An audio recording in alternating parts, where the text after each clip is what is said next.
लेकिन आते ही बाबा साहब को नौकरी मिली।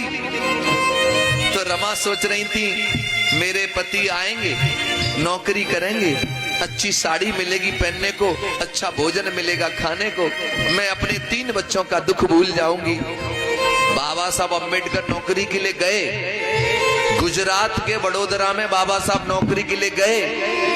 बाबा साहब ने मात्र 10 दिन नौकरी की। पहले तो बाबा साहब को किराए का कमरा नहीं मिला जाति की वजह से, तो पारसियों की धर्मशाला में बाबा साहब रुके। जब ऑफिस जाते थे बाबा साहब ड्यूटी के लिए, तो बाबा साहब के कुर्सी मेज कोने में पटक दिए जाते थे। बाबा साहब जब ऑफिस से बाहर आते थे तो पूरी ऑफिस को गौमूत्र से धुलवाया जाता था।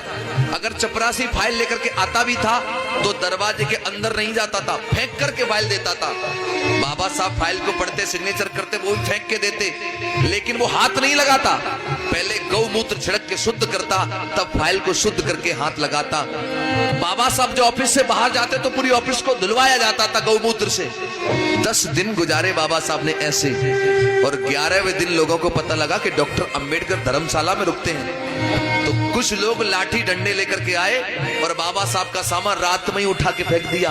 अरे डॉक्टर अंबेडकर, तुमने धर्मशाला को अपवित्र कर दिया, तुमने इसको दूषित कर दिया। बाबा साहब ने कहा मुझे आज की रात रुक जाने दो, मैं कल दूसरी जगह अपना सामान शिफ्ट कर लूंगा, लेकिन आज रुक जाने दो मुझे। उन्होंने एक नहीं मानी, बाबा साहब का सामान फेंक दिया। उसी रात बाबा साहब अम्बेडकर ने कसम उठाई कि आज के बाद मैं जिंदगी में कभी नौकरी नहीं करूंगा। मैं जब गवर्नमेंट एम्प्लॉई अधिकारी हूं, तब ये लोग मेरे साथ ऐसा व्यवहार करते हैं जातिवाद का, तो मेरी समाज के साथ क्या क्या करेंगे ये लोग। बाबा साहब ने कहा आज के बाद मैं अपना पूरा जीवन अपनी समाज के उद्धार के लिए, कल्याण के लिए लगाऊंगा। अगर मैं अपनी समाज को गुलामी की जंजीरों से आजाद नहीं करवा पाया तो मैं खुद अपने आप को गोली मार करके हत्या कर लूंगा। ये बाबा साहब ने तुम्हारे लिए संकल्प ले लिया। जब उनकी पत्नी को पता लगा कि बाबा साहब नौकरी नहीं करेंगे तो क्या हुआ, जब बाबा साहब ने मना कर दिया मैं नौकरी नहीं करूंगा, समाज सेवा करूंगा, तो उनकी पत्नी ने अपने आप को समझा लिया, साहब जैसी तुम्हारी इच्छा।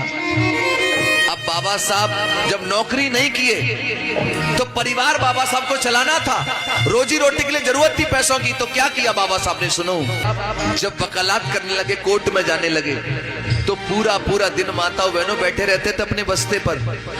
कोई भी दुजायती केस लेकर के नहीं आता था। 1-1 रुपए के लिए बाबा साहब मोहताज हो गए। परिवार कैसे चले? उन्हीं गरीबी के दिनों में, गर्दिश के दिनों में माता रमाबाई की कोख से एक बेटे ने जन्म लिया। एक बेटे ने जन्म लिया। तो बाबा साहब के घर में जब बेटा आया तो बाबा साहब ने अपने बेटे का नाम रखा राजरतन। क्या रखा? राजरतन। इतना प्यारा बेटा था बाबा साहब का राजरतन। गोदी में लेकर के बाबा साहब अपने बेटे को लाड़ करते थे, प्यार करते थे। अपनी पत्नी को कहते थे, सुनो रमा, ये मेरा बेटा राजरतन देश की गद्दी पर राज करेगा। तो रमा बड़ी खुश हो जाती थी। होनहार प्यारा बेटा, सबसे प्रिय बेटा था बाबा साहब का। और बाबा साहब अपनी किताब में खुद लिखते हैं, बाबा साहब का बेटा राजरतन 10 महीने का हो गया। बड़े दुख भरी कहानी है, बड़े दर्द भरी घटना है। बाबा साहब एक दिन कोर्ट में हैं। रमाबाई घर में अपना झाड़ू पोछा जो भी कर रही हैं। रमा बोली, मैंने बहुत देर है कि अपने बेटा नहीं लिया गोदी। जाकर के देखा तो बच्चे का बदन तप रहा था। बहुत अचानक, एकदम अचानक बच्चा बीमार।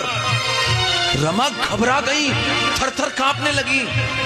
रमा ने एक व्यक्ति को बुलाया, अरे आओ मेरे साहब जी के पास चले जाओ, जाकर के उनसे कहना पता नहीं बेटे को अचानक क्या हो गया है और बेटा बहुत बीमार है। एक व्यक्ति माता बहने दौड़ा साहब के पास गया, कहने लगा, बाबा साहब तुम्हारा बेटा बहुत बीमार है। रमाबाई ने ये कहा है कि साहब जल्दी से आए, पता नहीं बेटे को कुछ भी हो सकता है।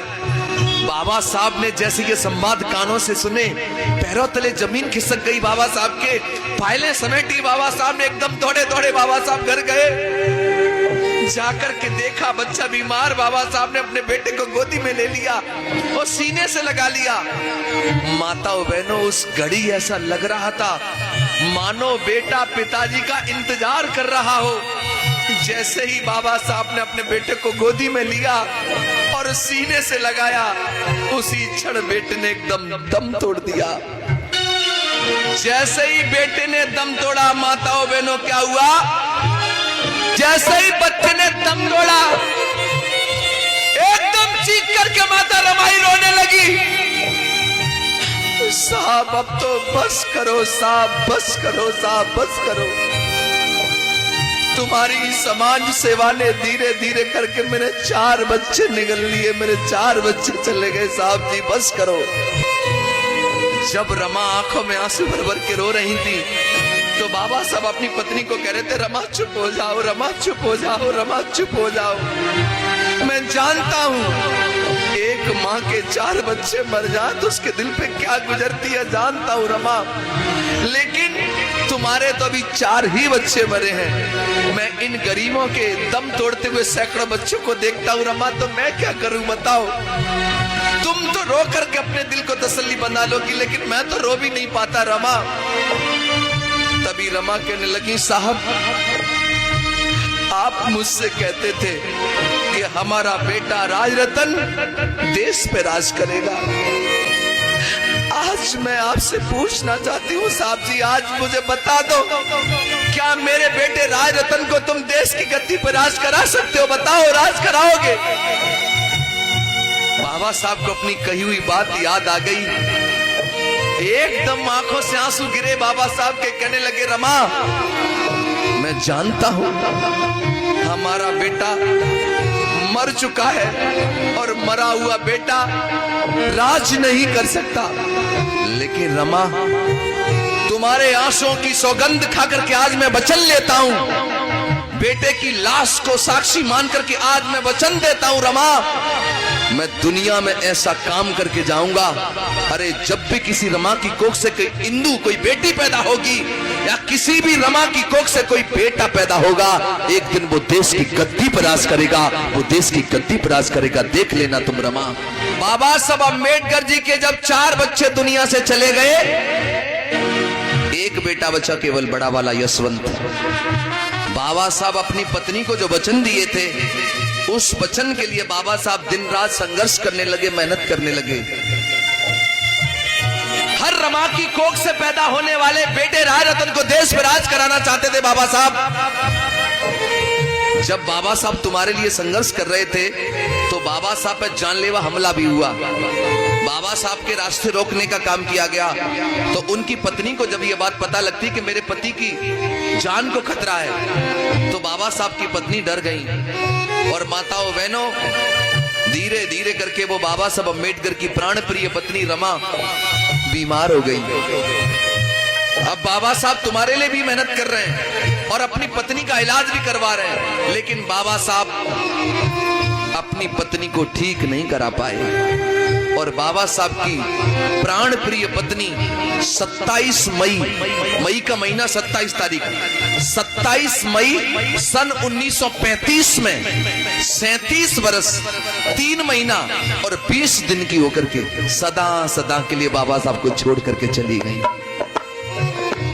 37 साल की उम्र में बाबा साहब की पत्नी छोड़ के चली गई। बाबा साहब को अकेले रह गए बाबा साहब। एक बेटा बचा, लेकिन बाबा साहब को अपने बेटे की भी चिंता नहीं थी। क्यों? क्योंकि बाबा साहब को